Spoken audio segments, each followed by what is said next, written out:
Noong panahong iyon, unang araw ng pista ng tinapay na walang lebadura, araw ng pagpatay ng kordero para sa Pasko, tinanong si Jesus ng kanyang mga alagad, "Saan po ninyo ibig na ipaghanda namin kayo ng hapunang Pampasko?" Inutusan niya ang dalawa sa kanyang mga alagad, "Pumunta kayo sa bayan. May masasalubong kayong isang lalaki na may dalang isang bangang tubig. Sundan ninyo siya sa bahay na kanyang papasukan at sabihin ninyo sa may-ari, ipinatatanong po ng guro kung saang silid siya maaaring kumain ng hapunang Pampasko kasalo ng kanyang mga alagad. At ituturo niya sa inyo ang isang malaking silid sa itaas na mayroon ng kagamitan. Doon kayo maghanda para sa atin."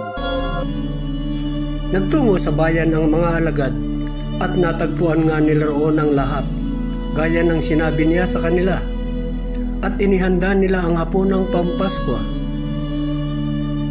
Samantalang sila'y kumakain, dumampot ng tinapay si Jesus, at matapos magpasalamat sa Diyos ay kanyang pinagpira-piraso at ibinigay sa mga alagad. "Kunin ninyo ito. Ito ang aking katawan." Hinawakan niya ang saro at matapos magpasalamat ay ibinigay sa kanila at uminom silang lahat. Sinabi niya, "Ito ang aking dugo ng tipan, ang dugong mabubuhos dahil sa marami.